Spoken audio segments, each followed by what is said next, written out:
Yeah. It's not raining, is it? I don't think just the trash. Oh. Hello, Joanne. Hello, Senator Channel. Hello, Shannon. Can you hear me now?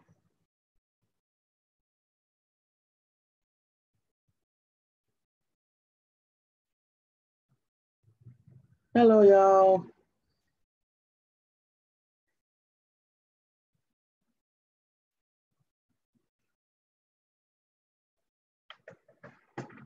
I need to see my people.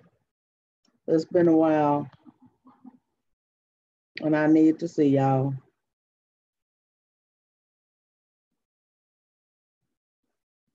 I need to communicate. I needed that energy. Joanne.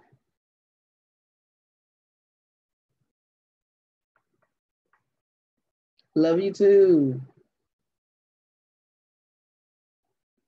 You know how you just need that energy. I just need that energy from y'all because I hadn't been talking to y'all.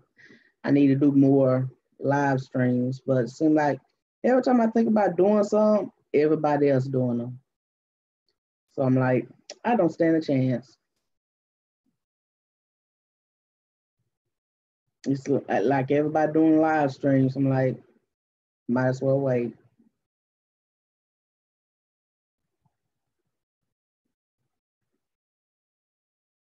So I'm like, well, I'll catch a few minutes, especially before the grandkids get here. Hello, G.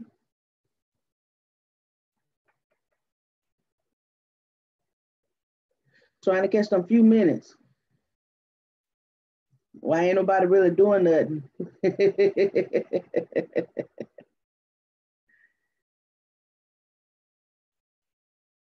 It seems like everybody has something going on. So yeah, I'll be trying to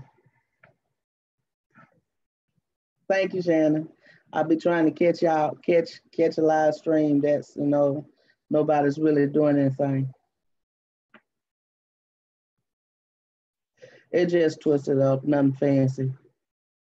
Hello, Robin. Just got it twisted up so I won't have to comb it. It's just a laser. It's what you call laser hairstyle. Keep it from falling out.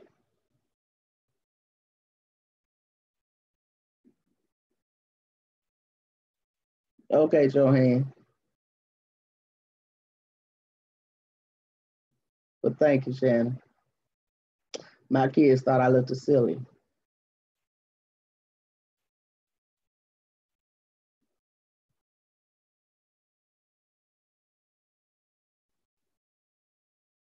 Well, that's good, G. You're not busy. And you can get on your phone.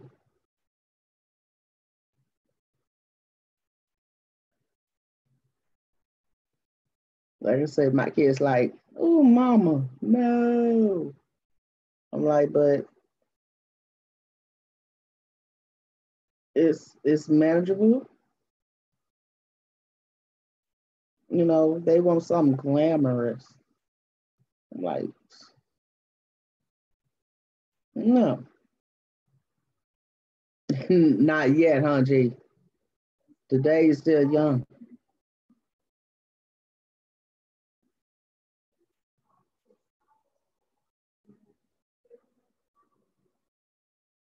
Today is still young.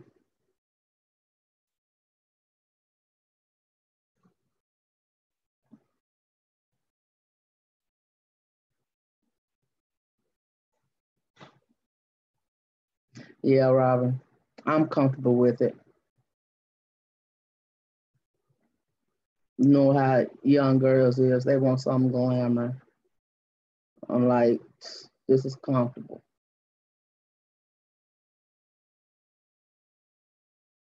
Yeah, G, I know.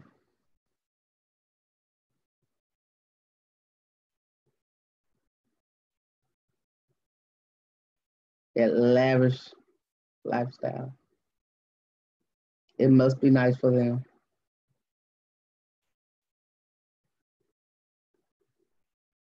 to get, but to live up to that age. I mean, can't blame them.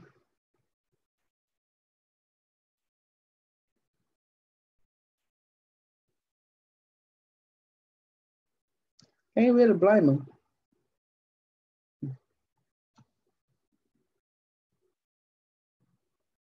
They just chilling. Ain't nothing else for them to do. Nothing else for them to do but chill and be happy. It makes them happy.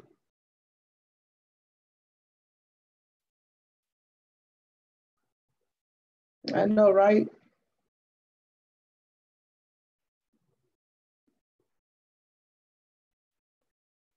It's just not for you. Hello, Rick Delaney. What's up, girl?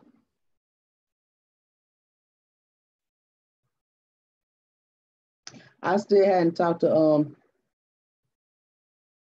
I still hadn't talked to Trisha yet. I need to get with Trisha and see would she do that for me. I mentioned it to her in her chat once, and it resonated with her. Okay, Shannon.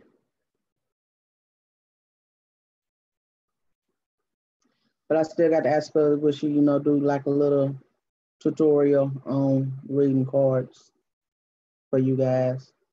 Because I'm not qualified to do that. Hello, Carlos.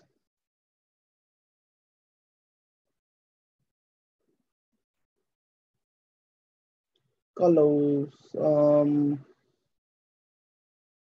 don't think I'm familiar with you, Carlos.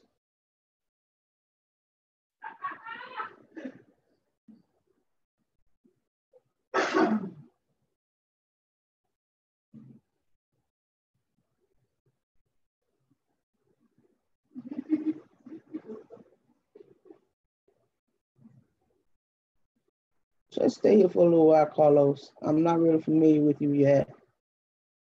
Just stick around long enough, Carlos.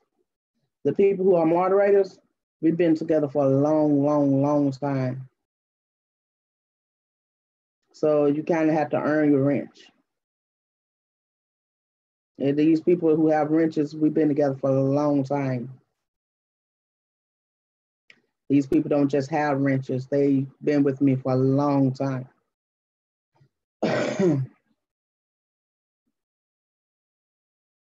So just hold that thought, Carlos. I'm not familiar with you. No disrespect, dear.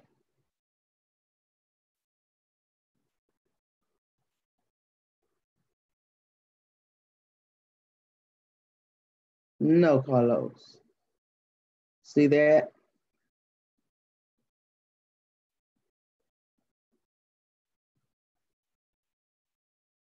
Really, Rick Delaney? Glow in the dark rooms? Cool. Cool. See, Carlos, that one cool, dear.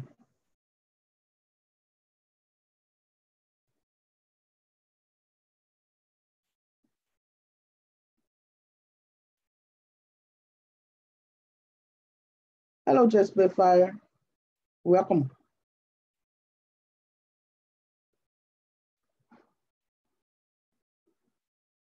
Hello, Catherine.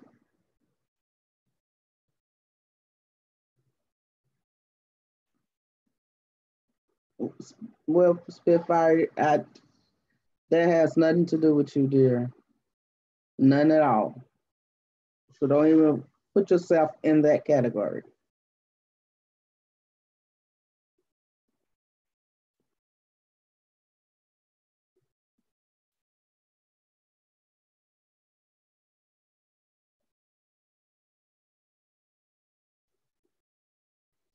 Um, I don't know why people just come in and just want to wrench and the people don't know them. Hello, Patrick. Um, I'm not sure.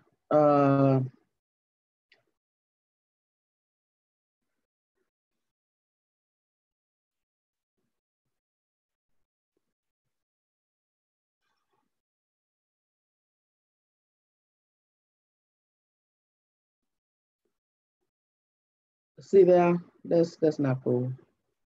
Um, I don't know. Let me see.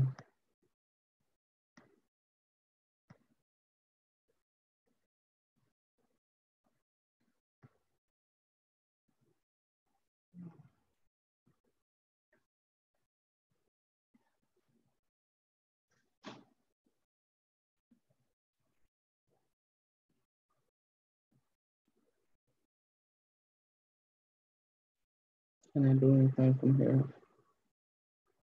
I can't even work it while I'm in here. Just because the Wi-Fi I'm using. Mm, wow.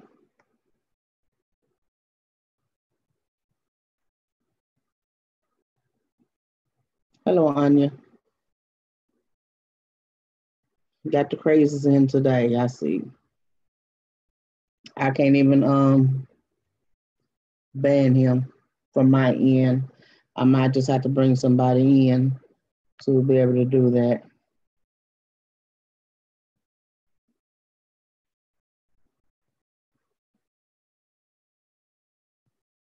Wow, he's really been in the butt.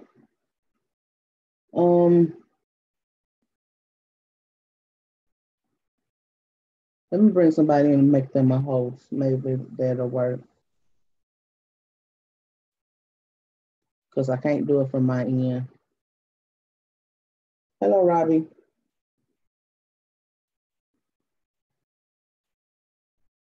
Oh, does he?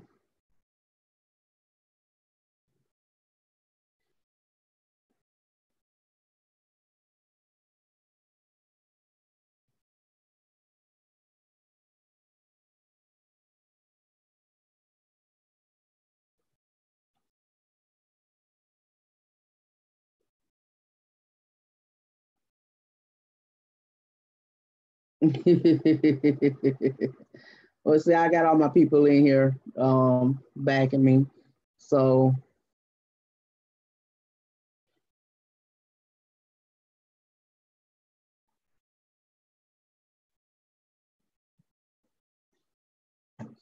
maybe I can get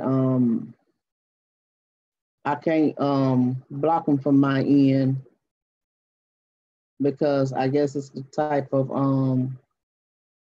internet Wi-Fi I'm using. So maybe,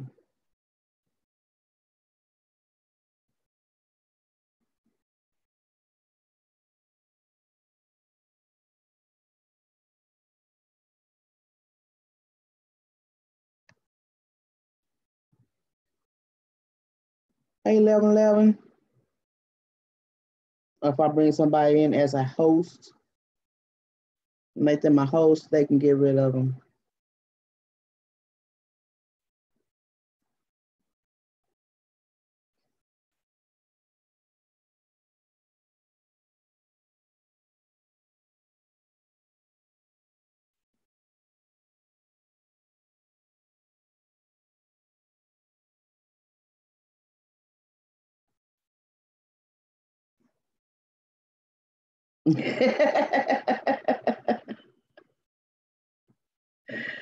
Oh goodness.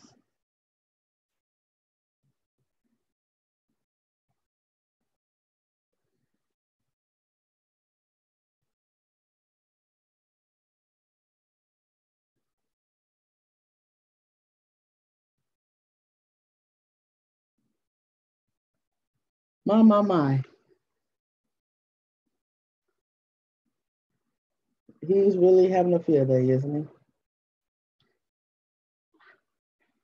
he? He really having a field day on me.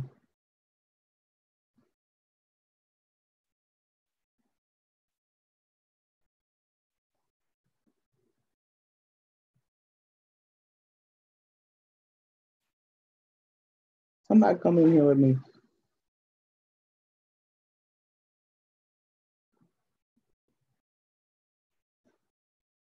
Okay, Patrick.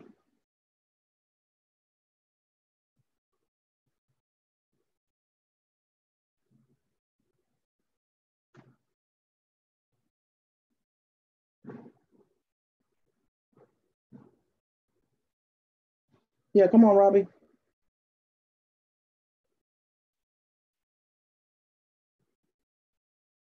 Patrick having problems. I'm trying to get somebody to come in so I can make them a host and see can they stop him.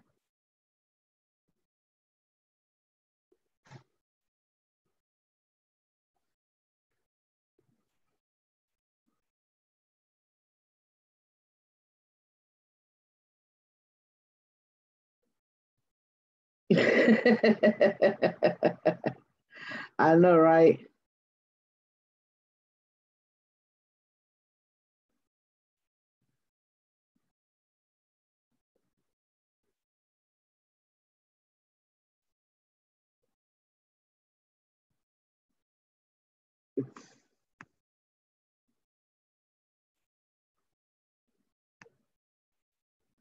Yeah, but he's kind of like distracting the chat. He ain't getting in nobody's head, but he is distracting the chat a lot.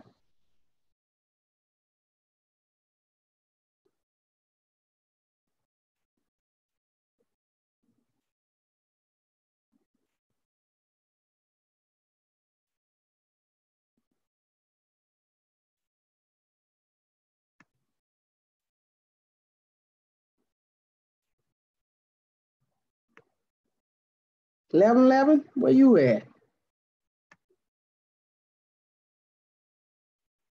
Alex? Somebody?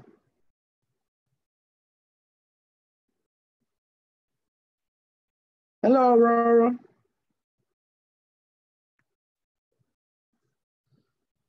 Hello, dear. We on the.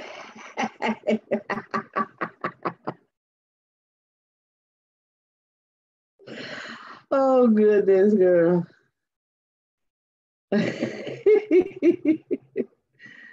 Oh, somebody trying to spice up the live, baby. Spice up the chat. My.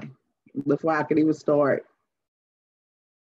I want to, I was missing my family. I wanted to come on live because, like I said, every time I try to come on live, it's like somebody got something going on. I come on live, and then somebody else got something. Somebody start picking at me. Promote. There you go, Robbie. Where you at, Robbie? Show yourself, baby. Now unmute your mic, baby. There you go. Now you see your YouTube page. Go to your YouTube page. I already closed it out. Y'all got him out already? Yeah, I closed the YouTube page out. So it wouldn't. I was going to say, go to your YouTube page and see can you kick him out for me, because I couldn't do it for my YouTube page. Let me try. There you go. He's still in there. And see can you click by his name, see can you remove him.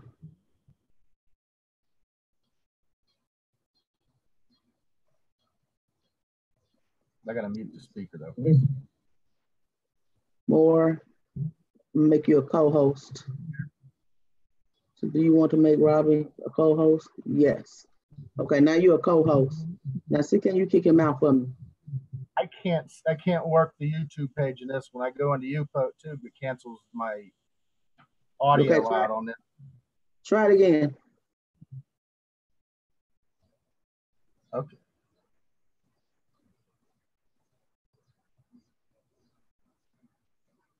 Can you hear me? Yeah, I can hear you. Okay, there's a delay then. Can you hear me? Yeah, I can hear you. How long delay? Okay, there's a delay then. You just click down by his name and see can you, block him. Okay, there's a delay then. I don't know how to. Just click down by his name and see can you see something like 3 dots by his name? 1111 codes in there.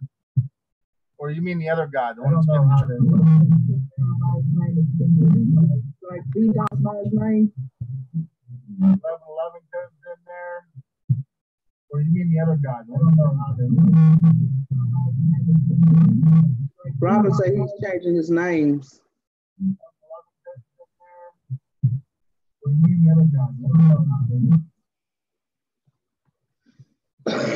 Hello, James. Can you see me and hear me now?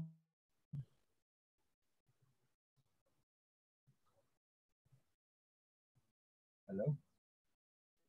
He's changing his names too, so it's gonna be kind of hard to block his tail. He just. And there's like a 30-second delay between what I say and yeah, you got to mute YouTube. You got to mute it. Yeah, so, but when I hear the lagging.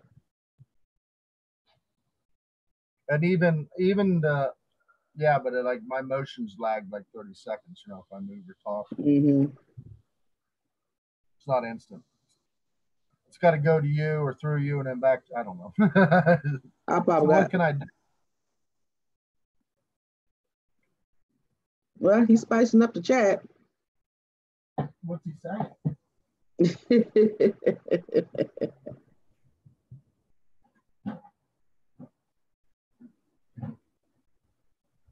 He's giving y'all a good workout, isn't he? I wish I could see what he was saying.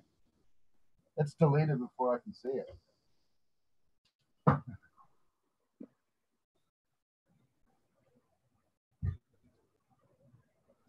So, I mean, I'm like, is this a living for you just to annoy people in a chat room or what?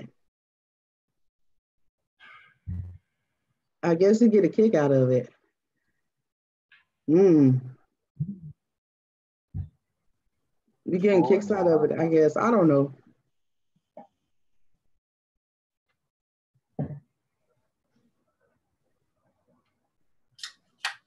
It must be the new trolling thing, going to chat rooms and mess with everybody. I can't see him, so therefore it does not exist to me. There is no chat. There's only me and you, Lois. And this beer. Hello, Patrick. Is it working better for you now? Oh.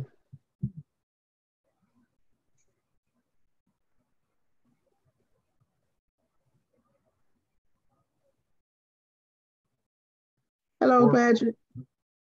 Unmute yourself.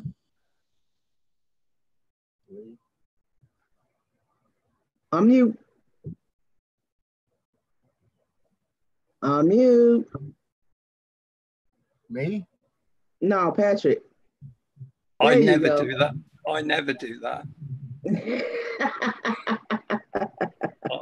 I'm a professional. Patrick. I know what I'm doing. I've had one of those days. What you up to, Patrick? For some reason, I have a full-size one of you on my second monitor, and the three of us on the other one. That's very whoa. What have I been up to? I've been trying to do another video. I've had 3 attempts, and I've given up. Perhaps they don't want the answer coming through. Carlos, he is a legend troll. He has like over 500 accounts. You've been trolled? Oh, yeah. Okay. Lovely. Yeah, I must be famous. I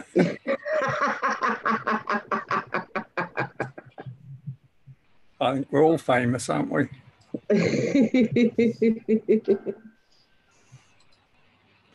Ooh, goodness gracious. So what's happening, Robbie? Not too much. Just same old thing every day, really. Just you escaped the storm? Oh, yeah. I barely made the grass wet around here. It was a little bit windy. Yeah. You're freezing up. My computer's been giving me trouble. Okay. But, yeah, I mean, I just missed it. I'll tell you what, that was one nasty storm, too. I seen some footage of what it did up there, and it just tore some places up. Yeah. I got lucky. I'm only like 30 minutes off of the Gulf Coast, right? In fact, a portion of the county I live in was evacuated because it's beachfront. So, but I live inland, so it's not that big a deal. All right. Yeah. Souls up north. They got pounded. You don't realize, I mean, it's people, oh, storm, it's over, but it's not over for them because all their power's out. They may not have it back for weeks. May not even be able to go home. Not have a home to go to. Yeah. Wow. Must. Yeah. So. That's horrendous. It is. Yeah. Have you been in any hurricanes, Lois? No. But I am in Louisiana. Yeah. Well, there's one. I'm in Shreveport, so I'm not in New Orleans area. New Orleans is the one that catches it the most. Yeah. I'm up higher, By the time the hurricane hit me, it becomes like a storm, tropical storm by the time it hits me. Now, we will get flooded out because we have gotten flooded out. We have had storms to flood homes out here in Shreveport badly, but they don't happen very often. Yeah. It's been like a couple of years ago that we lost homes out here due to real bad flooding. Like Katrina, didn't that do some damage for you? Not through the Katrina, but it was another storm that came through here, and we lost homes. I'm not sure, I forgot what storm it was off of, but we lost homes from out here, and it was something. About 10, 15 years ago. But the Katrina didn't affect us up here, but we got a lot of Katrina victims up here. Yeah. The Katrina, we flooded out with the victims coming up here, though,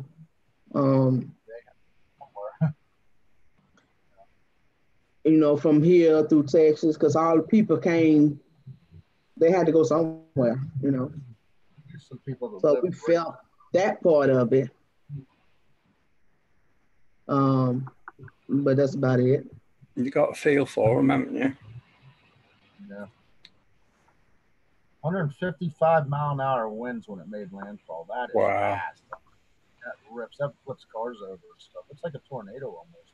Yeah. But it didn't hit Category 5. It was just a couple mile an hour under Category 5. Crazy. All these storms. That guy's still in it. Yeah. I haven't got played with. We get all our rain spread across the year. Yeah. Sorry, Anya. Thank you. I can't see the chat for some strange reason. Oh, Lord. I can't. Up there. He's bad. I got a good way to take care of this troll dude. Let's just get a topic going and pretend he isn't there, Okay. Yeah, that's a good idea. Ignore him. Yeah. Let's ignore him. Just like somebody farted in the room and nobody's looking at anybody. Yeah, we'll ignore him. But no, I didn't even know Anya was at work when she came in doing that. She came in trying to save me, and she was at work. Oh my goodness. Yeah. Whole thing. I thought she should have been at work. So other than the storms, everybody's been all right because I miss coming on chat with everybody. Yeah. Yeah. What you been up to, Robbie, besides the storm? Oh, mastering the enigmas of the universe, of course. Mm-hmm. Okay. No, that's what I do. Well, you think about stuff. I mean, that's working on myself a lot. Putting two and working two on together. yourself. Sure. And Patrick? Answering questions? Asking questions, resting. I've been resting. I've been sleeping. I've been doing what you told me. Look, you look restful. You look restful. I am. Good. That's good. That's good. You look good. You look real good. Are you losing weight? I am losing weight. I've lost 2 stone. You look like you've lost weight. I've lost 2 stone. What does that mean? Okay. I mean, that would be 28 pounds. 28 pounds? Okay. Because you look like you've lost weight. I guess you say I'm looking at you too hard. But it looks like you've lost weight. I've got a bit more to lose. Your hair looks good now. I'm looking at him too hard. All right, you look a little thinner too. I was gonna say no, it's your monitor. So I'm like, I know Patrick said I'm watching him too hard. I know if you ain't noticed, yeah, he feel like he lost weight too. Well, all right, Joe. I feel better for it. Tom? I said your hair looks good like that. I like the yeah. Look like he froze. The braids. I like the braids. Oh, thank you. Yeah. I was thinking of doing that. I think about it all the time. If I get somebody to do it, I would. I think about 30 years ago. I think it'd be easier to manage. I've been trying to. I had a little project going on where I was trying to help people get tarot cards, and I wanted to ask Trisha again, will she, do like a little tutorial on how to do readings? Because I feel like she's more than qualified to do that. Because I don't feel like she taught herself. She taught herself to do it. I'm not qualified to do that, So I don't feel like, I'm not at that level to where I can train anybody else. Because I'm still learning too. Well, since you brought up learning. Since you brought up learning, what do you think? I've seen you there in Wayne's with the Hermetics. How do you like that study? Does it resonate with you? Are you understanding it? Or the Hermetics? Yeah. Come on, with Wayne? Yeah, I mean, you've been. I've seen. Oh, well. It's heavy stuff, but it makes. You breaking up a little bit, Patrick. It's an England thing. Me and Level 11 Code were breaking up real bad before I came on. I'm not on every program. My internet is crap. I'm not on every program that he does. Sorry, you frozen. Who freezing me? A little bit. Who's freezing? I think you were a little bit, Patrick. I am. A little bit you were, but Patrick was before you. So I don't know what. So you were saying you're not on every show. And I've noticed that you were in there during some of his studies, and I was just curious of what you thought of those studies, how they affected you. Who was your question to? Me or Patrick? You. Okay. Wayne, I took in some of it, not all of it, just what a lot of Wayne stuff do make sense. I ain't gonna most lie. Yeah. No, it takes time to take it in though. A lot of his stuff makes sense. I'm not gonna be most kid about that. A lot of what I hear him speak on, it relates. I mean, it. Yeah. Because when he break it down and goes into the deep, it makes sense. I mean. Yeah. Yeah. Get you thinking though, huh? Yeah, it does. He's moving very fast. He's moving very fast. Yeah, but I don't catch every episode. So. No.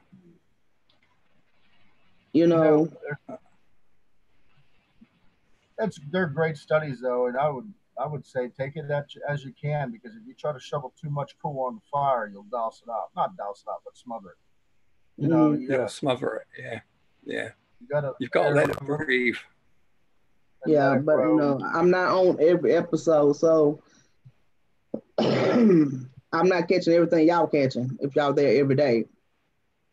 I was just curious about it to see if you're interested in it. But no, I know you see me. I know you'll see me there, you know, every now and then, but I'm not there every day catching every episode. I catch some of it. Yeah. I got a better topic you might like better, and it's about ghosts and things that pertain to ghosts and what it could be related to. I know you're into it. Want to talk about that for a minute? I got some stuff to share if you'd like to hear. Go on then. That's my only thought, theories, things contemplated. All through history, you hear about people who talk about they want to be remembered through their lineage. They want to be remembered by the great works they do. And people get attached to people so in depth that they don't really want to let them go even after death. What if your attachments to the people who pass on is inhibiting them from crossing over because your attachment holds them back so much and creates that ghost realm? Like the people who, and I know that doesn't explain all the old ones, all the older ghosts that's been around for a long time, but maybe they have no way to,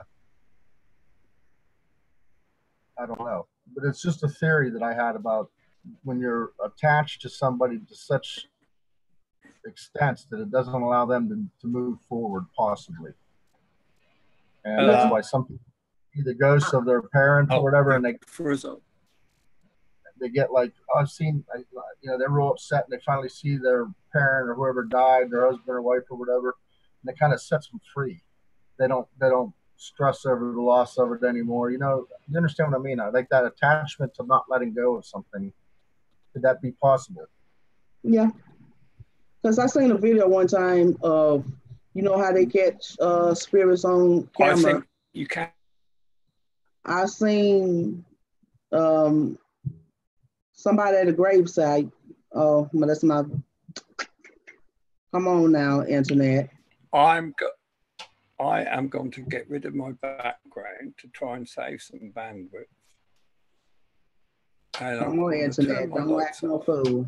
And see what happens. Okay. I seen a video of somebody that was at a gravesite mourning, crying over a grave, and the spirit was literally comforting the person. You can see the spirit comforting the person. So is it possible for a person to mourn or have such a big grief that the spirit can't move on? Yes, I believe that. You have to be able to let that person move on. And yeah, I believe that you can be so attached to a person that they can't move on. Yeah. See, now a lot of the Hermetic studies, you'll after years of doing it, or even not before years, you'll understand that that's a process of life. To be born, you have to die. And when you understand that there is no real death, you just move on to another place. And mourning, that's where you get control of your emotions, so you don't let that destroy your whole reality. Somebody leaving, moving on. Really, they say cry for those who are born into the world, not for those who leave it. Because it's hard here. There's a lot of struggle in life, and that's why they say that. Yeah. So I mean, that those type of studies will help you to understand the process of life and things like that. But anyways, those things, yeah. It was just a thought that I had. That, actually, me and 1111 had one night talking. We have all kinds of crazy thoughts when we get together. But we were just talking about that. I think we can hold people back. Sorry, I think we can hold people back. But I think a lot of people choose to stay anyway. Yeah. Possible that way too, yeah. Maybe they stay because they need you to. Yeah. Need to for you to, not you, but I'm just saying in general. Yeah. To make confirmation, but maybe it's a two-way street. When you're ready to let go, they're ready to let go, kind of thing. It might be an equal attachment to one another too. You see. So there's a lot into that, I think. Maybe. I read somewhere that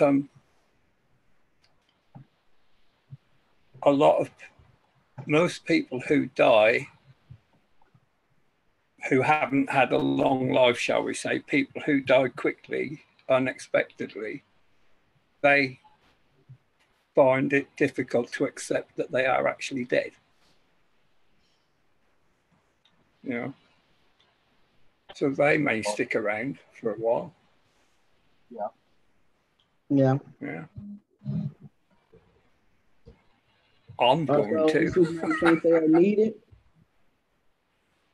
Could do. Could need it. Yeah. Yeah, they think they still need it. They stick around. Yeah. Yeah. Yeah. And that can work. I mean, it could be. It's about material attachment. When you're attached to something material, such as a person, and you see that in a material way, you don't understand the other end of it.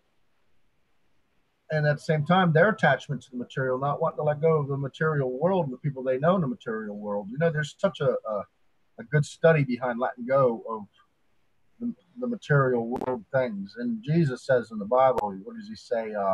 He says, forsake all earthly things, you know, and he made a reference that he even had to let his own mother go about that. But that's, you know what I'm saying?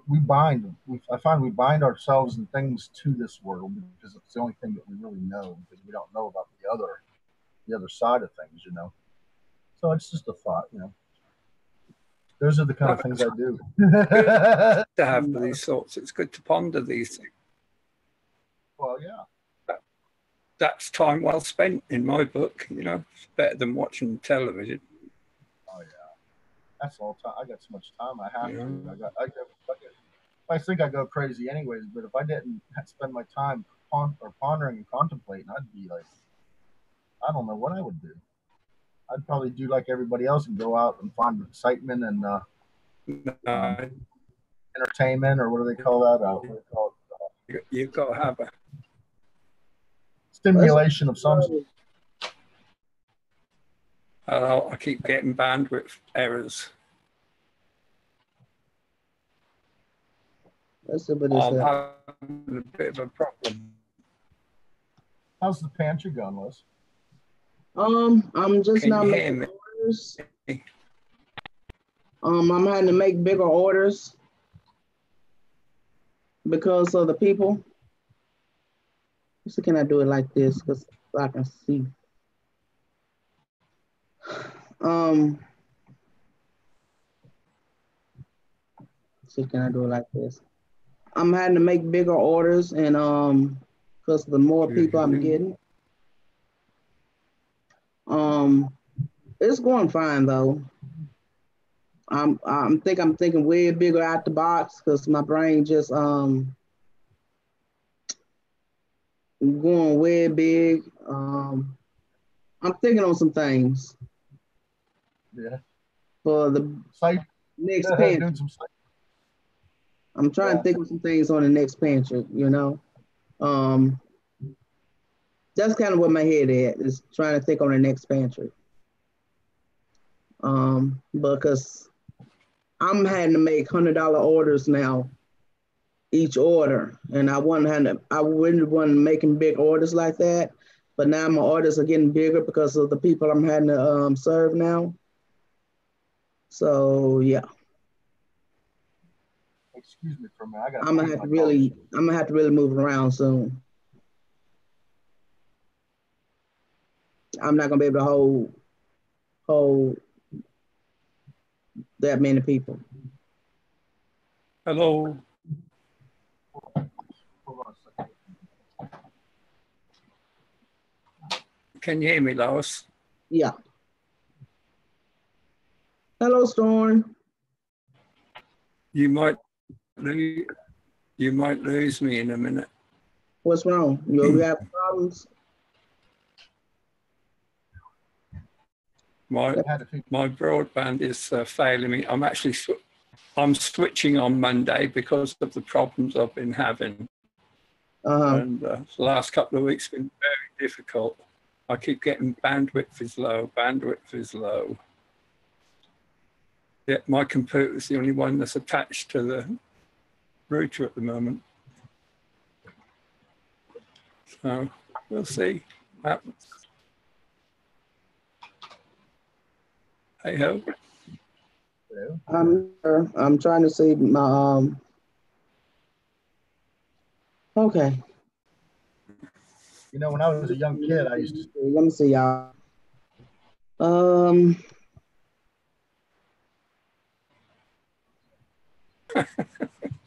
I Delaney, know. you make me laugh. Yes. Can I switch over? On without messing up anything. And that's like, yeah, right.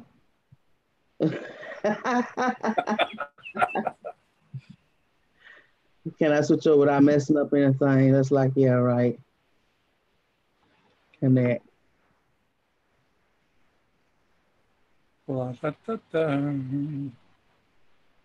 Hello.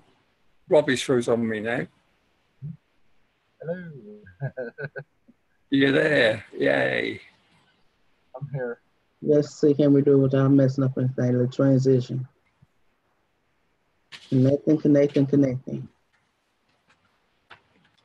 Come on, baby. So can I get a stronger Wi-Fi?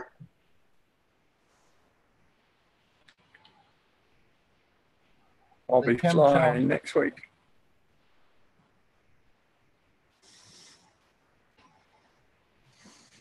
What was that, Patrick? My internet will be flying next week. Really fast.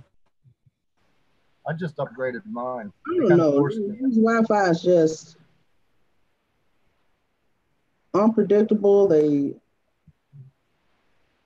Yeah. Can you hear me okay? Yeah, I can hear you. They don't work with nothing. Who else in the chat? As long as you can hear us okay, I'm not too worried about the picture. Well, I can't see who's in the chat, so hello, everybody. Lazarus in the chat. He says he knows someone did a seance for someone's husband that was presumed dead. He appeared in the seance, but then he appeared alive 6 months later at her door. Sorry. Pardon? I just got to let the dog out.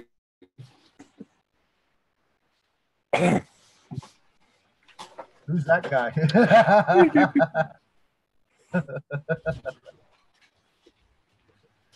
Is that Patrick? Yes, it is.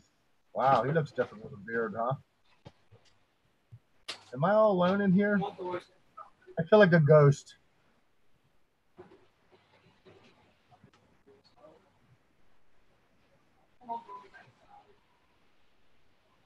I'm all alone.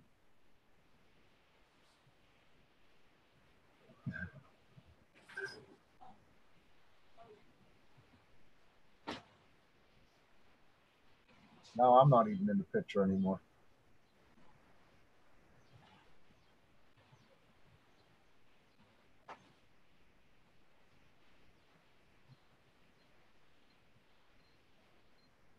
Hello.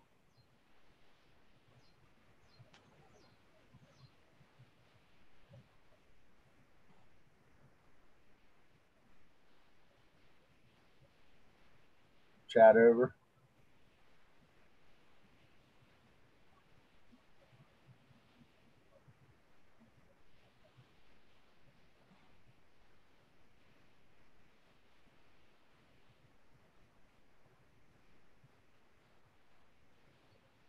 Hello.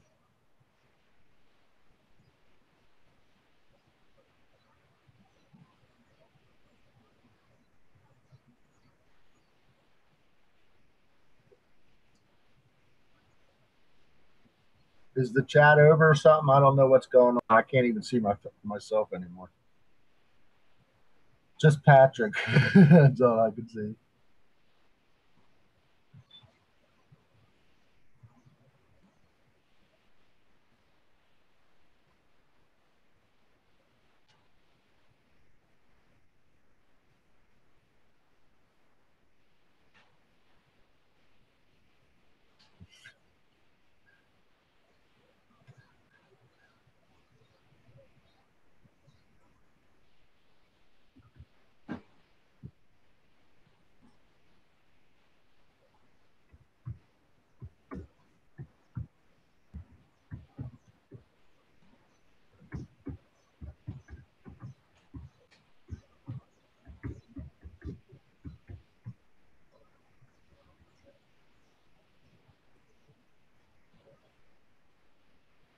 Frozen in time.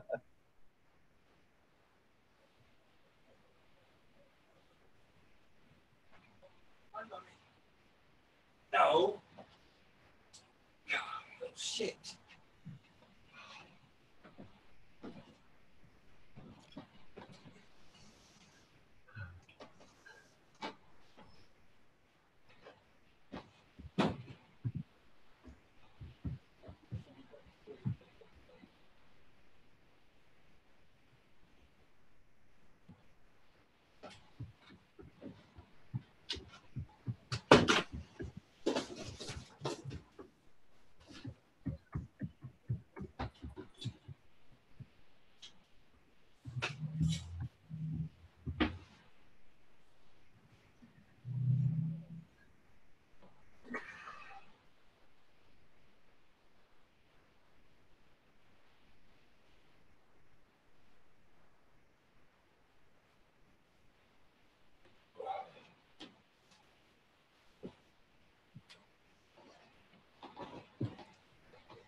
Hello, anybody there?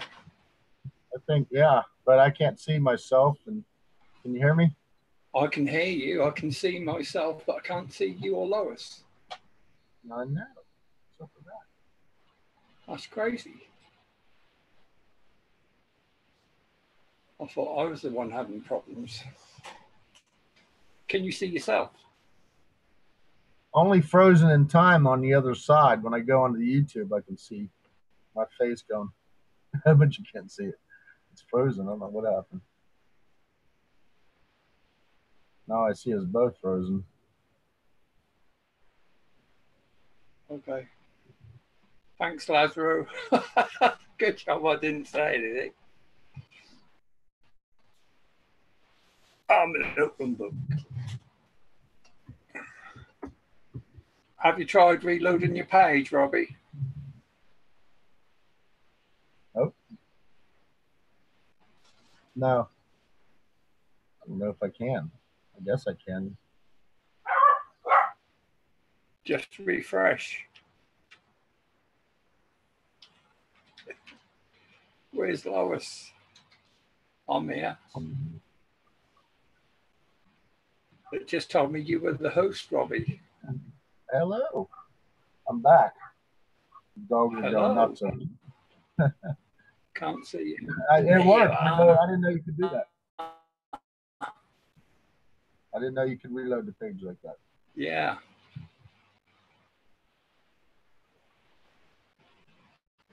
Hello, everybody in chat. I can't see. I just bounced back and forth.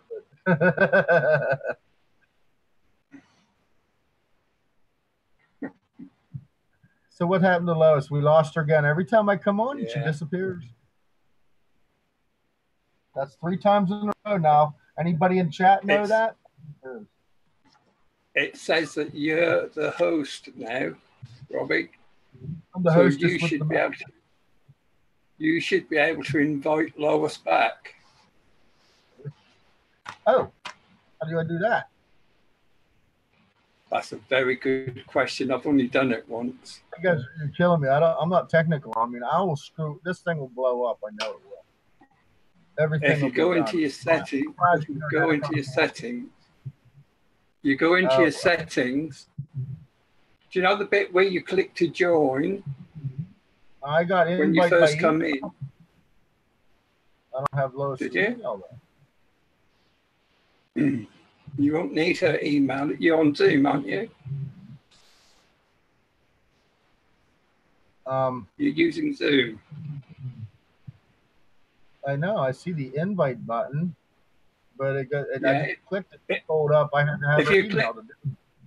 If you click invite, and then Lois should be there. If she's not there, I'll find her email for you. Or Gmail. Was it Gmail or email? Yeah, it's Gmail. Well, I can do the Gmail thing.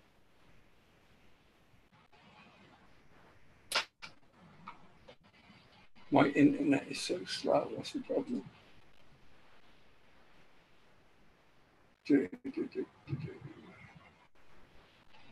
I'll roll on Monday.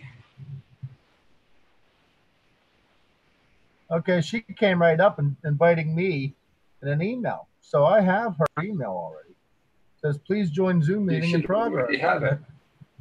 Yeah, topic, let's talk, 11 o'clock, or if you take her email address and put it into Zoom, she should be able to come on.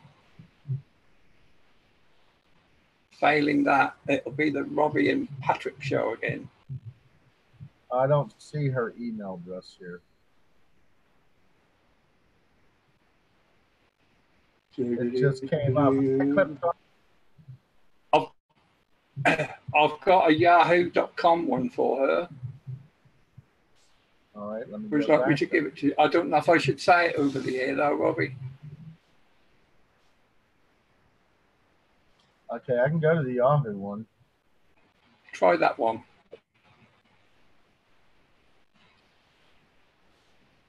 I got to sign in. I don't know what.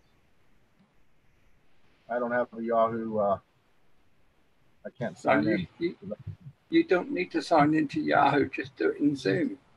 It's telling me to sign in, though, is what I'm saying. Right. I don't have a Yahoo to do it. It's complicated. You're talking about a caveman here. I'm just barely looking how to get around. It's a good job we don't run the world, Robbie. Say again. Yeah.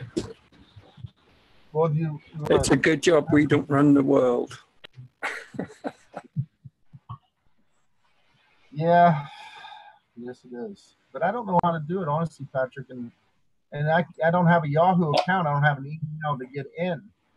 You're telling me I don't need my email to get in, but it doesn't allow me to do anything. It just asks for my account or my password and stuff, to get into the email. Like if you get locked out of your Gmail, you got to have a password to get back in. That's what it's putting in front of me, that I got to have an email and a password to get in. Do you? But are you not using Zoom? I'm only on invite. Like I can't have meetings. I can only go in them. Yes, I'm on Zoom. All right, that could be a problem. I can't have meetings anyway. Let me see. Let's see if I can invite Lois. See if she can refresh her page. Send her an email and tell her. I'll see if I can. I've just invited her. Let's see if she comes back.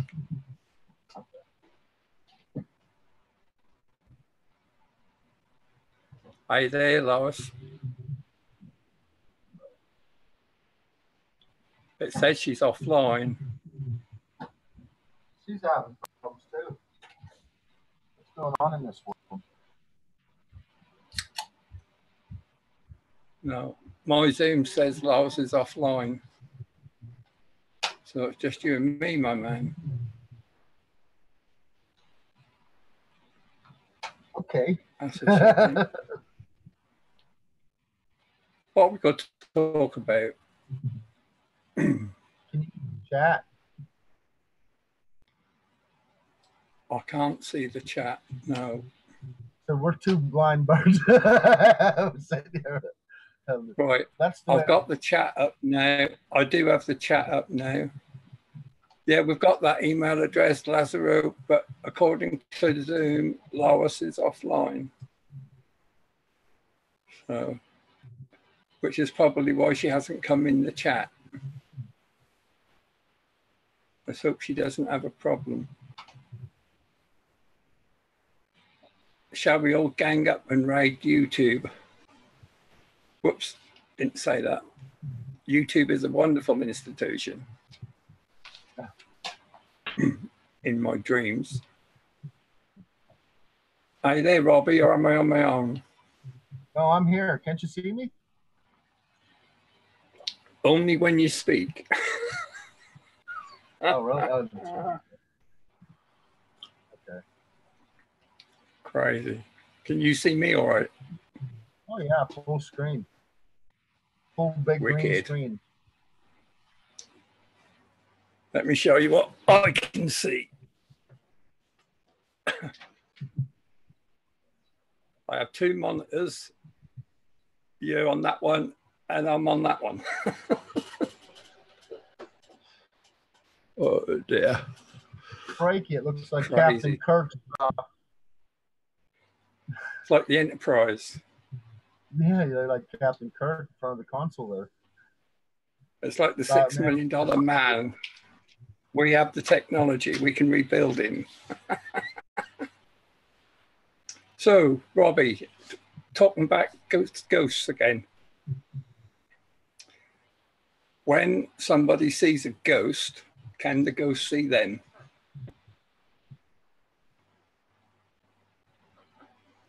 What do you think? Well, I think if they see a ghost, they were meant to see it, and it was meant to see them. If they made contact in that way. If they're, what other purpose would it be? There has to be a purpose for it, wouldn't there?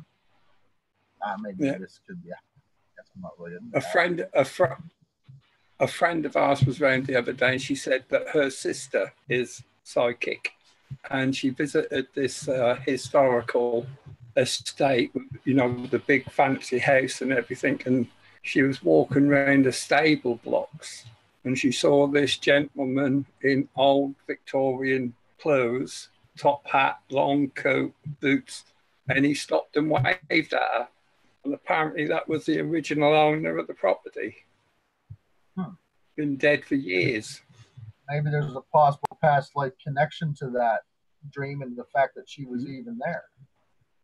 You know what I mean? Because you think about how you go through life, it's almost like everything's put in place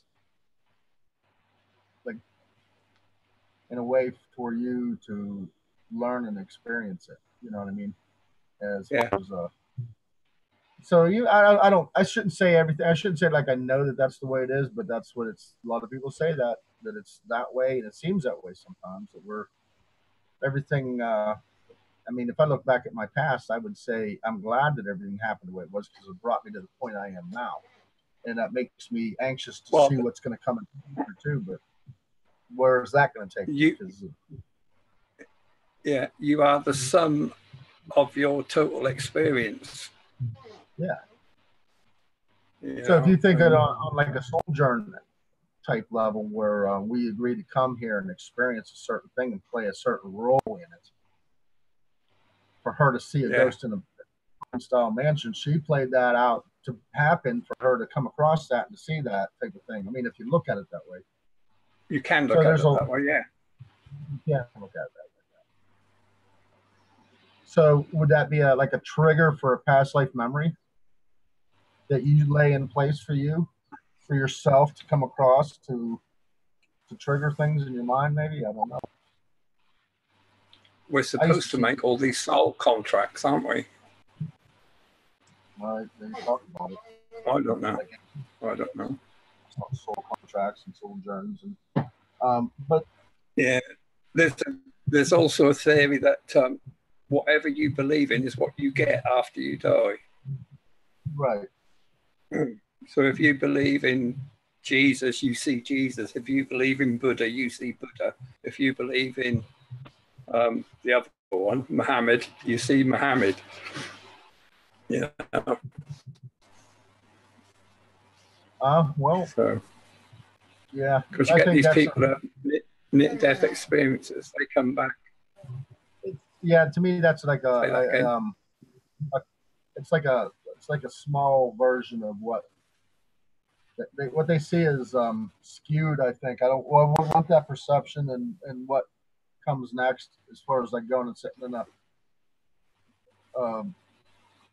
an imaginary place for eternity with Jesus beside you. I think you go on and learn and experience new things, and higher consciousness grows, perception grows. Maybe that could be eternal learning.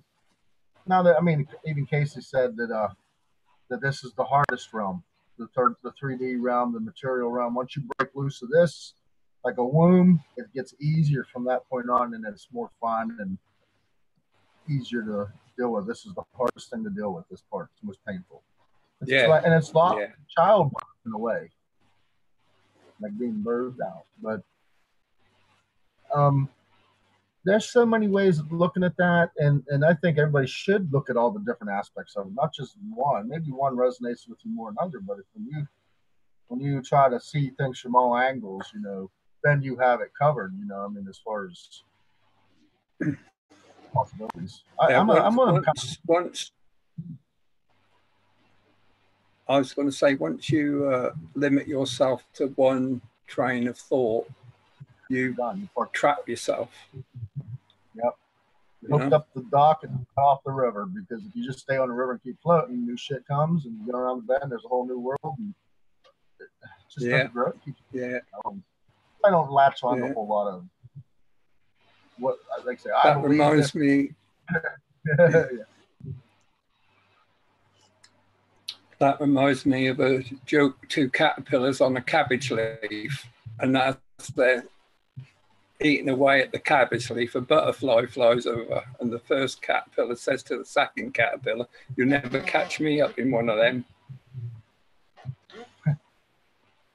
Yeah. The old ones are the best. Yeah. Yeah. I got one too, and it's an old proverb from Confucius. Confucius says, "He who farts in church sits in own pew."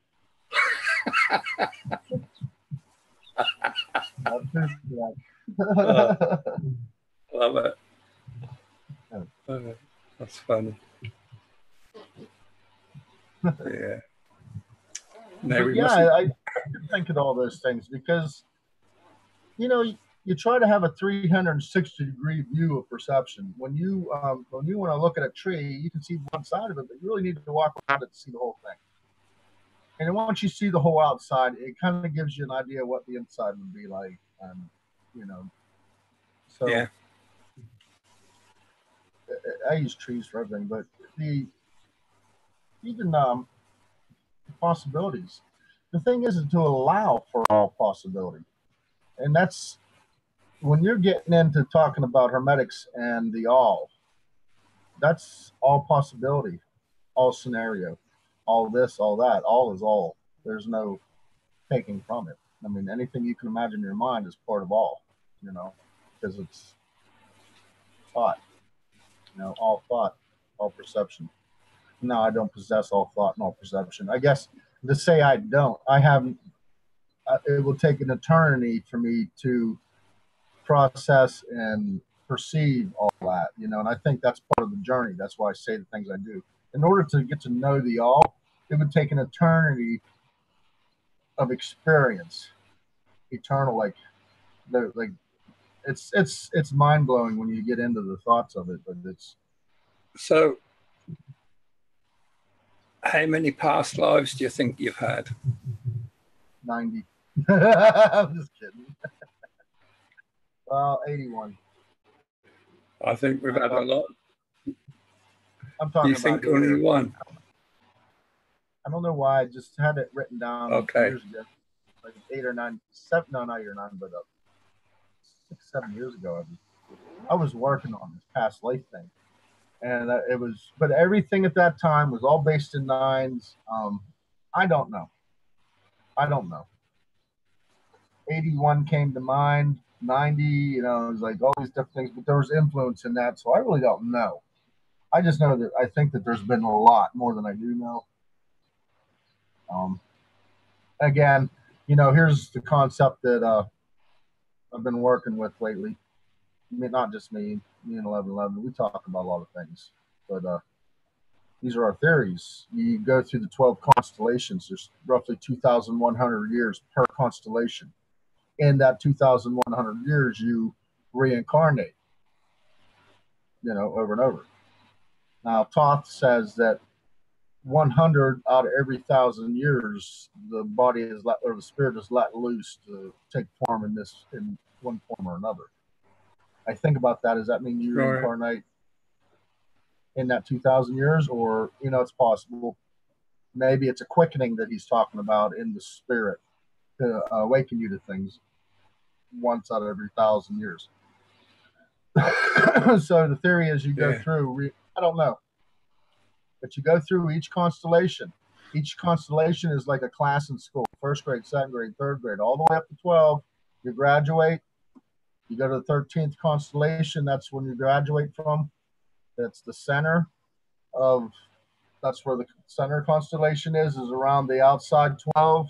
And you got to go in to get out. So when you're in the 13th, you're in the center. And then from the center, you move out from there, not bound to the infinite loop that it seems infinite, but it's not. It can be if you never evolve up out of it, but I don't think that's the case for anything. I think it's just a course that everybody goes through, you know. But you got to think of it this way, you know. I mean, I've heard, and because of a lot of studies, I think everybody. I don't think it all happens at one time, though. When you get into balance, are you still there? You look frozen in time. I'm not sure. But I'm here. I talked about. I'm here. Can you hear me? One of the things that the reason I say some of these things is because, you know, when I had downloads these years ago, and many of them, the number 12,960 years. I just would say to my family and my sisters and stuff that I've been reincarnating for 12,960 years, and that I was left over from the last catastrophe, which would have been roughly, say, 13,000 years ago. I was a leftover. The reason I was left over because I was only halfway through the course, and I had to finish the other half of the constellation. And what I'm saying is that you go halfway, then there's a calamity, half are taken, the other half are there to rebuild the other half. And then at the end of that, there's going to be another gathering. And the ones who come that aren't done, they're going to do that. And then it works in halves. And that's a balanced thing. You know, the circle with the line in it. And that's good because it works out. And then another dude I'm talking about, this guy, you know, you guys all know 1111 code.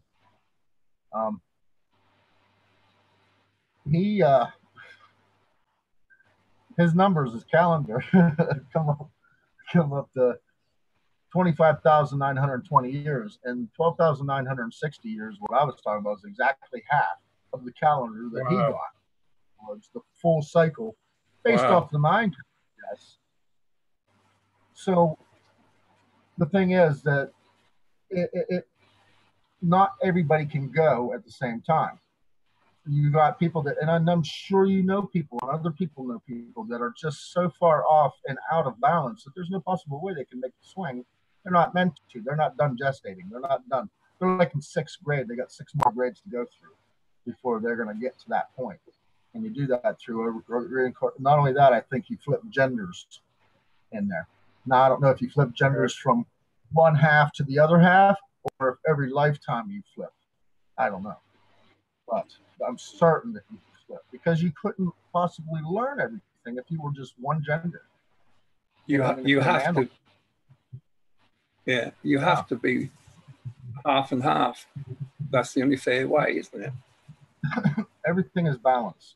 You know what I mean? Balance in nature, balance in self, balance, and there's so many levels to it. But you have to. Well, I say you have to. I choose to see it that way because it makes sense to me. You know. And then past lives, you know, they're like shards of glass in your mind. It's not like you're sitting there and you're rewinding a video and watching it.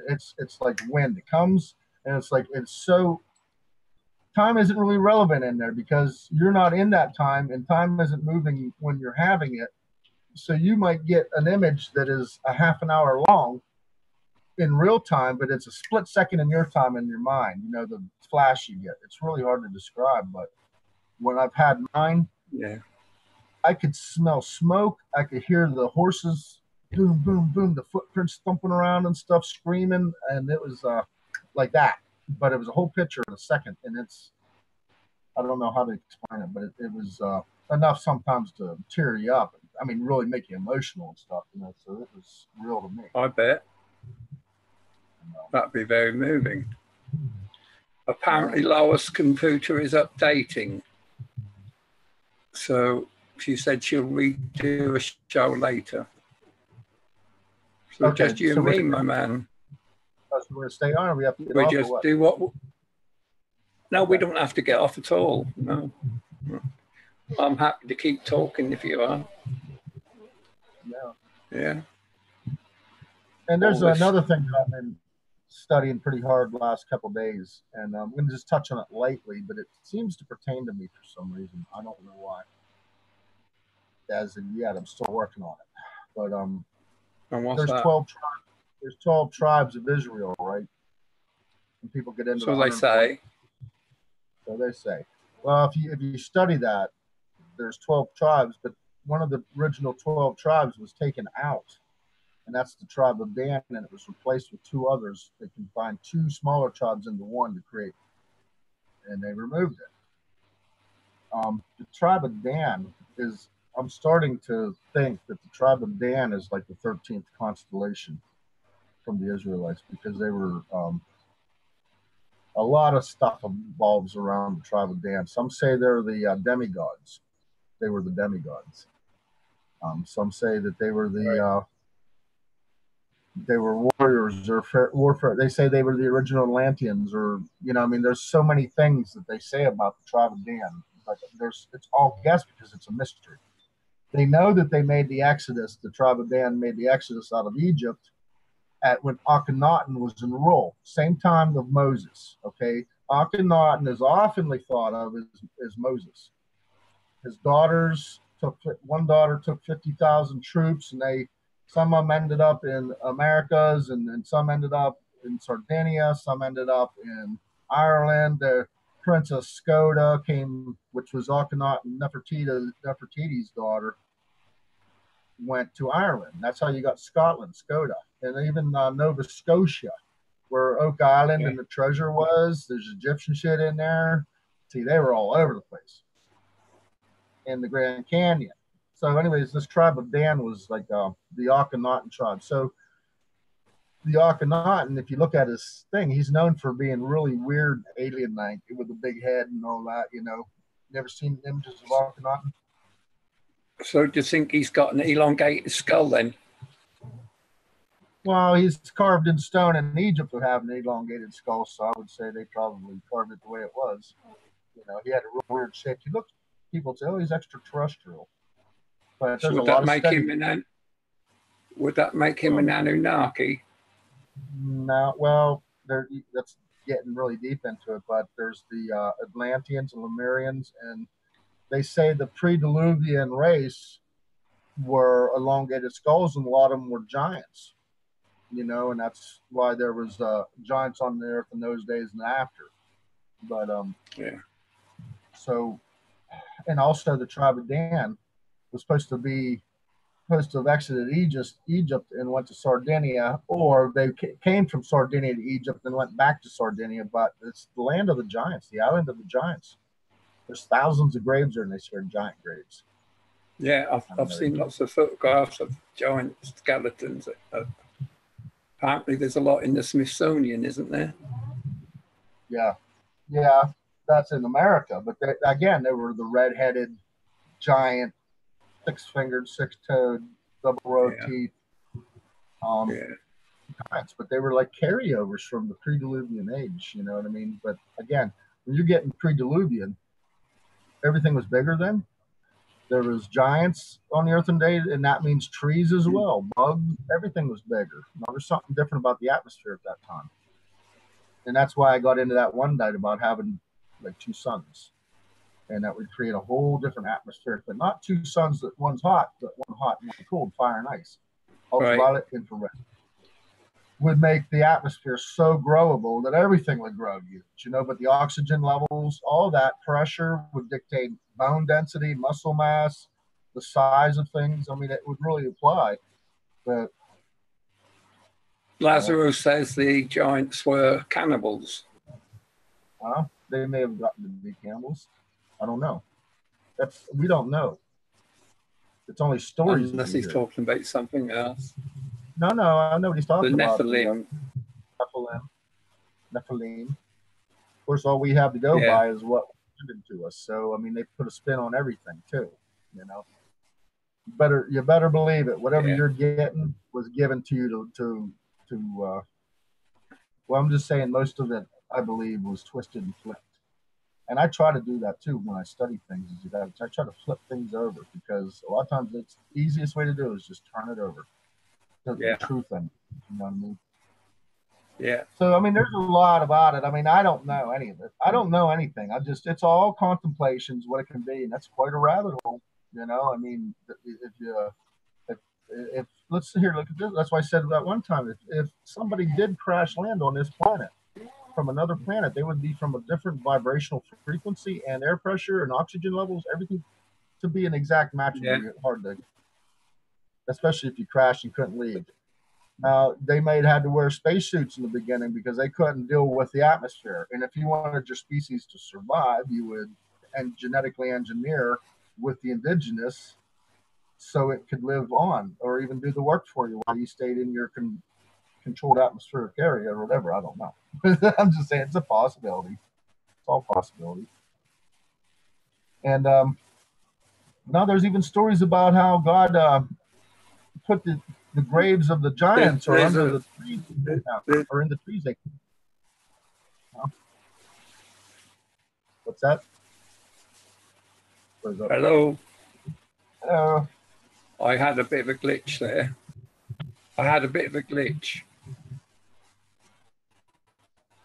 Talk swift before it happens again. Yeah, breaking up on me. Did you hear the theory about I've never been accused of being swift. I mean, just speaking, like,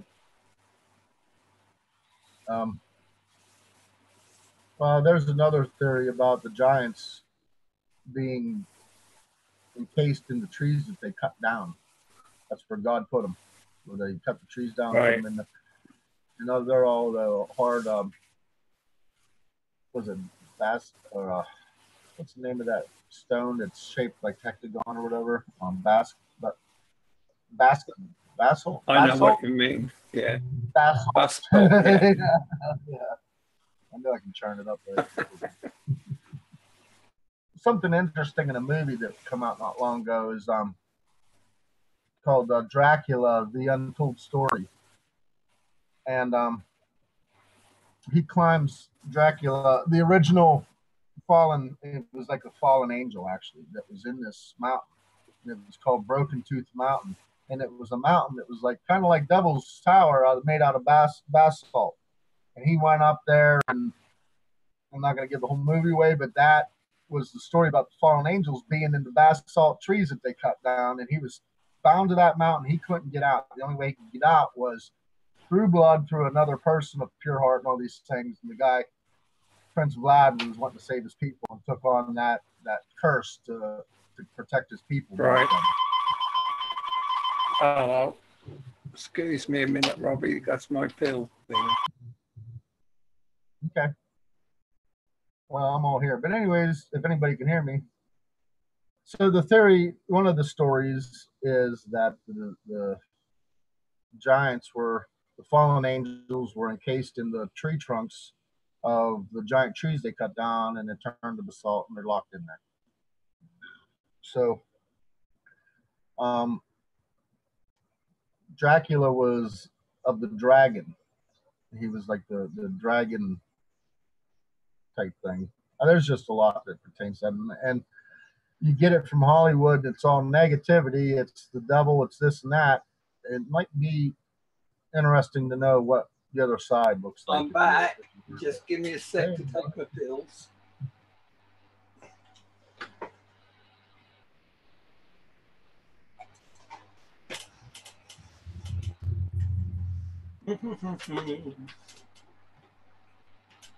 My camera fell down.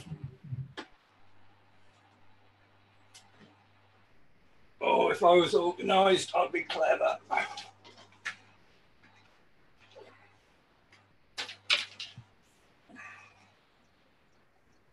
Headphones back in. Put the camera back on. Hello? Hello. Can you hear me? Yeah. There is a So anyways. theory. There is a theory about giants.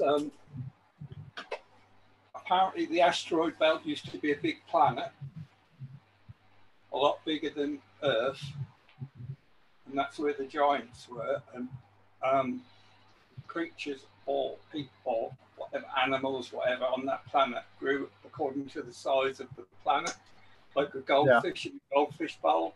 The bigger the bowl, the bigger the fish grow. Yeah, exactly. And when the planet was, or just before the planet was destroyed, some of them escaped to Earth. That's the theory. There's a lot of theories out there. I don't know. The asteroid, but you know that had to come from somewhere. That's kind of what, you know, that one time we were talking, I said, when you get into all these things, sometimes they can just be a major distraction from you working on yourself. That's very now, I true. have been studying the tribe of Dan, and just recently I'm thinking, you know, because I feel compelled to for a reason. I've already been through all that stuff. You know what I mean? This is different. This is more like a recalling a journey, retracing the tracks or something. You know what I mean? It's hard. Yeah. Again, I say to myself, you know, I don't want to get sucked into it because I can't prove enough. There's just not enough information to. But I mean, they took it all away. That's why we're lost in some ways. We can't, so we have to rely on our insights and the knowledge that is given. If it is a test, us being here, the fact that we have our memories taken away, that makes it very difficult, doesn't it? Yeah, and you know, it's that's a good point you brought up about the memories being taken away. Not only do we lose them between incarnations, but in the Chinese, the creation stories and the flood stories of the Chinese, they talk about when after the flood the sun set and went dark for 3 days and then it rose from the wrong direction, suggesting a turn of the planet itself changed direction or access and change direction and stuff, you know, which would create one hell of a flood, would it not, if you used to switch direction on it? Just saying hypothetically. Yeah. They said that the people after the sun came up, the people that emerged back out of the caves and the dwellings from hiding from all this shit were totally stripped of their memory. They couldn't even make fire. They were just complete dumb. They had to be retaught everything, how to speak, how to communicate. Just imagine if the Tower of Babel and the Great Flood, this is all in the same kind of era. And let's mess up. That's when the confusion of tongues went on. So now a whole new line of language comes out of the ancient language that nobody can understand now. And they're retaught new languages, and they're all different because everything was separated then. You know what I mean? And now we're getting to the point where, you know what I'm saying? But it really made a lot of sense to me when they said everybody emerged from the caves like they had no knowledge of nothing. Hey, if you were going to hit a reset on the whole growth thing or the whole, you know, you would almost have to do that because you can't have people taking knowledge of the rotten side, or, you know what I mean? A reset's a reset. You got to start over, you know, and I think you might carry little bits or whatever. And again, even you think on the last reset, so they talk about aliens. The last reset, they talk about how the people from the stars or from the sun or come across the waters taught them how to plow and how to sow seeds and make clothes, and taught them architecture and art and everything all over again. This is like the 5th life cycle according to the Egyptians. So did that happen 5 times again? You know, are they doing that? Is there somebody like Inner Earth comes back and re-educates us or something? And there's so much to think about. I think, should we ever find out the totality of what truth is, we will be utterly dumbfounded. I think. I think planet has reached the zenith of its growth. It's so out of balance. I mean, it has to make a change. So something's going to have to happen. Something's got to happen. I agree with that. I think, and then honestly, I feel that the fact that the people are waking up in the world that are going on, this is their calling. A lot of people are, a lot of people aren't, you know, and there's still stragglers waking up now. There's still more coming. Yeah. Not done, but they're not all turning. You know what I mean? And so I think when it meets half and half, that's when the shift's going to happen. When there's equally as much awake as there are asleep, that's when it's going to go. There'll be a tipping point. There will be a tipping point. Sure. Yeah. Well, it's all hypothetical, but it is. Like, I got no fingertips left from digging. I have to do it every day. I wake up doing it, and it's never ending. Yeah. You know, like I said, a lot of people doing it today. I'm doing the same thing I do every day. I dig. I work on myself. I try to contemplate everything that I'm working on. But again, like the Hermetics, it's heavy. It's really deep shit, and it's all in layers, and you need to take it one layer at a time and study it, and then you're going to have to review it, and it takes time. You just can't put it all on your plate and eat it in one day. That's too much, you know. This is why it's a personal journey. You have to go at your own speed and your own understanding. And if you didn't, you'd go mad, wouldn't you? But then the man on the street would say we're mad. Well, you know, take it at your own pace. Yeah, I wouldn't try to keep up with nobody. Forget about the exterior world when it comes to studying Hermetics and all that. Not forget about it, but it does apply, because in nature there's all kinds of things that apply to Hermetics. Vibration, you know, and the correspondence, gender, duality. I think frequency has a lot to do with our existence. Sure. Yeah. Yep. There's an electro frequency and a magnetic frequency. Nature, the energy, and it needs to be applied dually in nature. In you, in other words, you're not just one hemisphere. You have two hemispheres you got to work with, right? And they both have electromagnetics running through them. I'm not going to get into a whole lot of that, but that's a good way to look at it as far as energies goes. Electromagnetic, that they run together or come together to make light. I guess you could say plasma. So that's what electromagnetic is, plasma. Changing the subject a little bit, do you have any gifts? Do I have any gifts? You don't have to say if you don't want to. My only gift is the ability to see into people. That's a blessing, that is. Yeah. I think it's based on well, there's empathicness involved. There's, you know, you got your basic stuff, your clairvoyance. You know, you get little hits on that, and I've been heavily empathic all my life, but I think that's part of it. When I say I see into people, I can see their heart pretty much like an open book.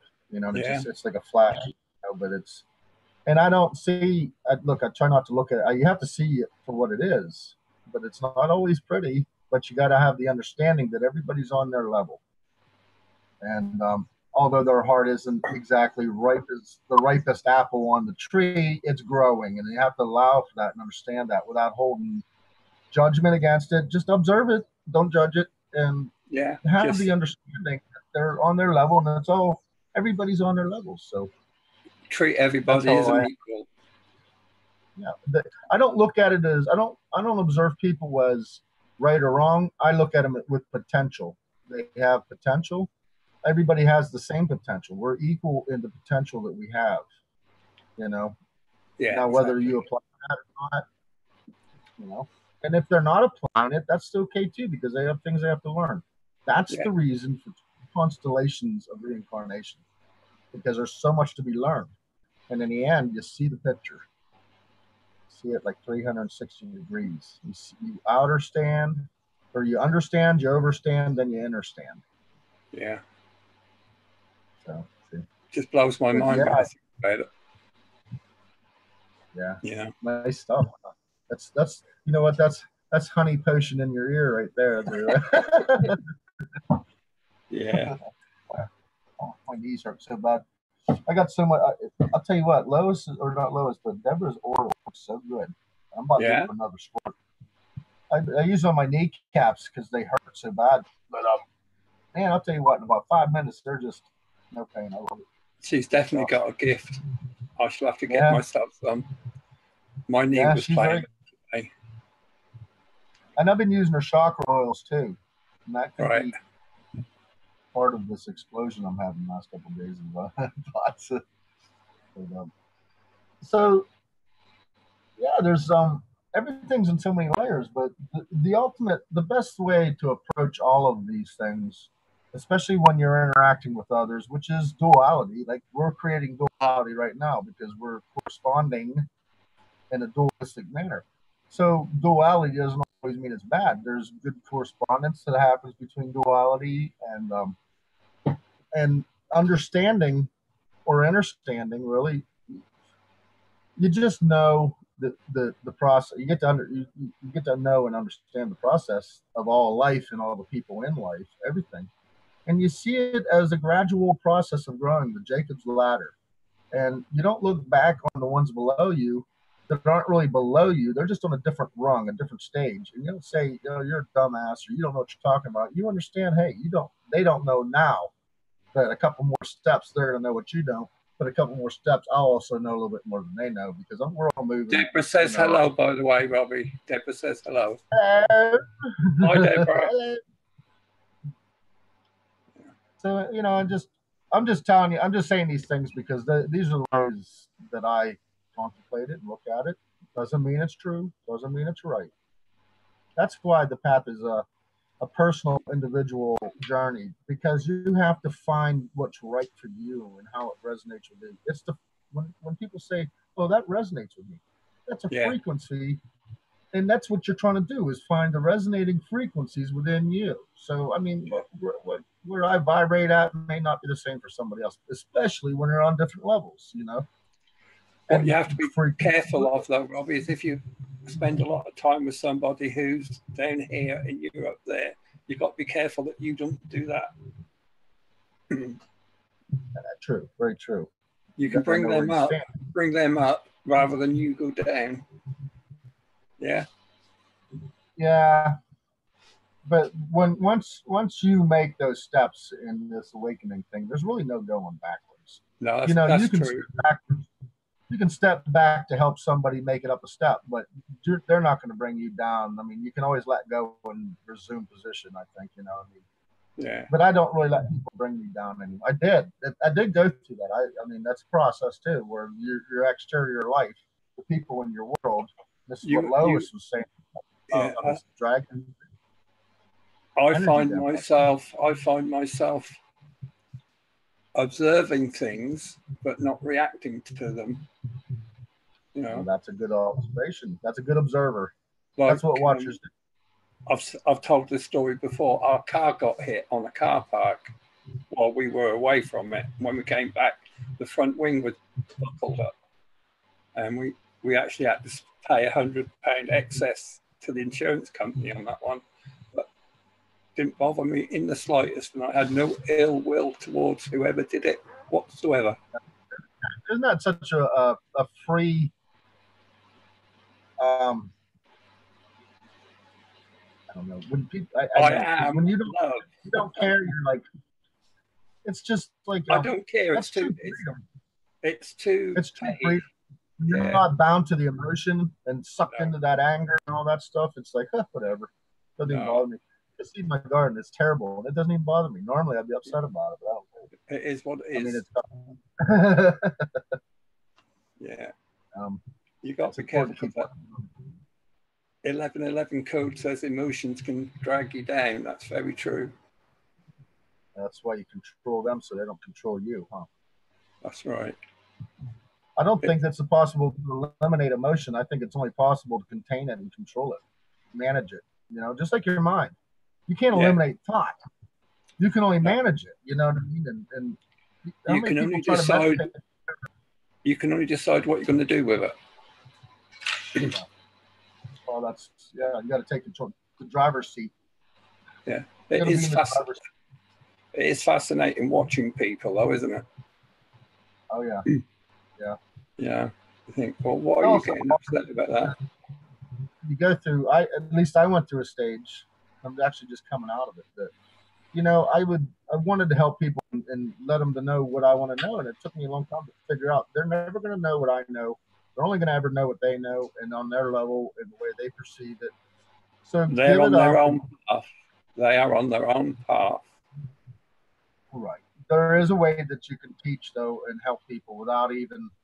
It's kind of like doing a good deed for somebody. You don't do a good deed and flaunt it in front of everybody and let everybody know you did it. You slide in there, drop a few bucks or a few seeds or whatever, slide back out. Nobody's seen you. They don't know. And wow, look at this. It's like planting seeds secret. But you're not really doing it for anybody. You don't want anybody to know you even did it. You know what I mean? You don't want anything for it. You just do it because it's the right thing to do. And when you, sometimes when you approach people with things, you have to be real careful about too, because you got to just be able to differentiate between the ones who are ready and the ones who aren't. And when you talk about going down in levels or back up, if you want to help somebody that's just starting out with this stuff, you got to lower your perception to what their perception is, so you can work with them on that level. You can't. It's like taking them in a deep water and they don't know how to swim. You know, they'll drown. You got to get on that level. So yeah. You know, and I'm not the know-it-all. I'm trying to figure out how to help people without hurting them, really, because I know it can be done, hurt people. And even though, however fine a reason or notion, you can still do damage if you don't do it properly, because, you know, I think that's just the way I think. You're exactly right. And I think that's part of becoming how we should become. You realize where the other person is and where they need to get to, and you don't want to knock them off course. Right. And I'll tell you, when you have the ability to really see into people, that helps a lot, because it helps you see the level they're at. You know what I mean? Yeah. But I think everybody's going to get to the point where they have that. You know, I mean, everybody's on their stages. Everybody has they're on a stage of understanding. You know, let's say it that way. Everybody's on their own stage of understanding. Yeah. Yeah. You know, so that's pretty much it in a nutshell, really. I mean, but having the time, having the understanding that everybody's in that position helps you when dealing with other people too. It kind of gives you that kind, humble heart, because almost like a father looking, you don't get upset with your child because you know they don't realize what they're doing wrong. You got to teach them sometimes in a firm way, but I'm not using, that's not the way I'm saying. It's like, where your brother, say your younger brother or sister, you're not going to get upset with them because they didn't know any better. You know, I mean, but most of the time we don't understand that, and we get upset about something that they don't understand. You know, so, that's a good analogy. Yeah, yeah. I just came up with this new insight recently because I was spending a lot of time in the dark on it. You know, that's what the darkness is for me. It's an opportunity to overcome and learn. And the harder the thing and the darker the cave, the better the lesson when you emerge from it. You know what I mean? If you make it through. And anytime you face it, the darkness of yourself, there's going to be work involved. There's going to be challenge. And a lot of people don't do it because of the pain involved. It's like you struggle with your mind and your heart and all these things. And it's like, screw that. I'm not doing this. You know, I can just forget about it. You can't. No, you can't. It'll come back and bite you. Come back and bite you. That's called shadow work. That's stepping into your shadow. There's a lot of ways you can look at it. Shadow work, you know, dark night of the soul. Inner work. Yeah. Inner work. And let me tell you, the inner work is dark work. It's hard work. It's not easy, man. There's nothing easy about it. The work just begun for me. Now I have knowledge of these things. Now the real work really gets down to it, the nitty gritty, you know, because the actual waking up, the actual waking up process can be very difficult. It can, but it's a lot like a child. Because when I had my awakening, it was like, wow, your eyes are open like a child. You see all these new things. You're so excited. You're so curious about all this stuff. And you go at it like a child with no fear. And maybe a little fear, but you lose it because your excitement and wonderment for all these new things and new insights, you know, that you're like a child. But like all children, their sight develops over time. Yeah. Newborns free, and then they get the clarity over time. And I made the comment today that you can see a thing, you can see something, but you can't always know it. But you can know something and always see it.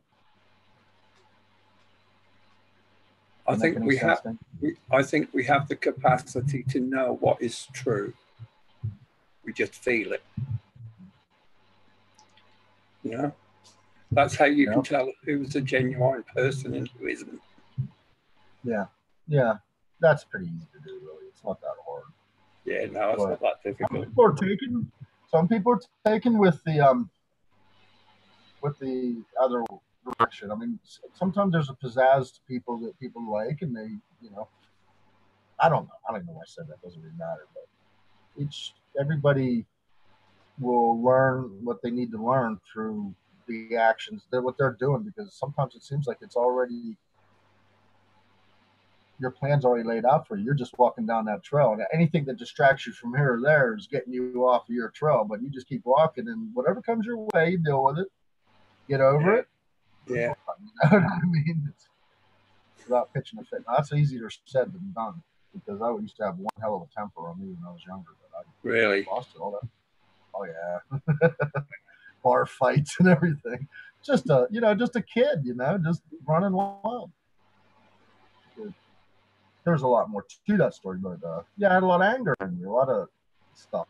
You know, doesn't everybody at one point? Maybe not, but that's.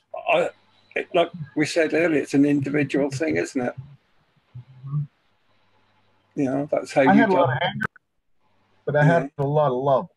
I was always helping everybody I could in my life. I mean, I had nothing to give, but I always helped and could, or gave what I could.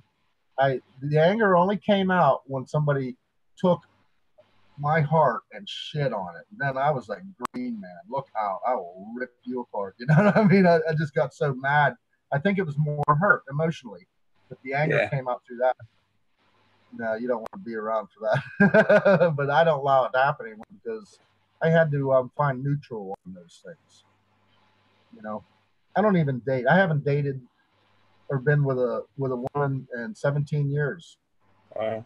And that's a long time. People think, are you nuts? That's crazy. I can't do that. You know what? Bullshit. I did it. It used to bug me. I used to want it, but now don't worry about it. I don't even think about it. It doesn't even enter my mind. I have a friend that comes around. He's like, well, you need to find a girlfriend. You need to find. I'm like, listen, man, the moment I bring another woman into my life, especially one that's not awakened and on the same level, will be no longer my life. It'll all be about her, making her happy, because that's what it's all about. And I'm happy with myself. When you listen, Jesus said, when nothing makes you happy, you're on the right path. Yeah. And that I take in a whole different way than most people. Nothing. When I don't need things to make me happy. I have myself, my thoughts, my studies, and I know it sounds weird, but good for you. I do have friends, but I got more friends on YouTube, like 1111 Code and Deborah. I got meeting more people. Those are better friends to me than I've ever had in my life, really. I mean, yeah. Because we see the same level. I agree. It's enjoyable. And you. I mean, just saying, this new group of people that I'm meeting is far better time spent than other friends, you know. Exactly. You know, a lot of people who find themselves on their own, just sit in front of the television all day and all night. Oh dear. Yeah. That would drive me around the bend. Well, they're in the Matrix, and the Matrix to me is the material world. That's all they know is material thought, material gain, material this, material that. I walk in a different world, on a different path. So, but I'm just saying the way I felt about it. I used to have relationships with girls and stuff, but after so many times, it was like, and watching everybody about me getting married, having kids, getting divorced, and the whole deal, like there is no such thing as love. And for a long time, I didn't believe that there was. I thought it was the biggest illusion on the planet. But now I understand love in a different way. Love is sacrifice. Love is humility and understanding and caring. It's not about the physical end of it. Yes, you can express your love physically, but if the mind and the heart line up, it's a beautiful thing. But if it doesn't, if it's all material, the material end of it, like just to have it off, then it's not. You're a very wise man. Very wise man. Imagine the conception difference between having children with the mind and heart connection, a true mind and heart connection, like a soulmate type of connection, and you produce a child with that kind of energy behind it.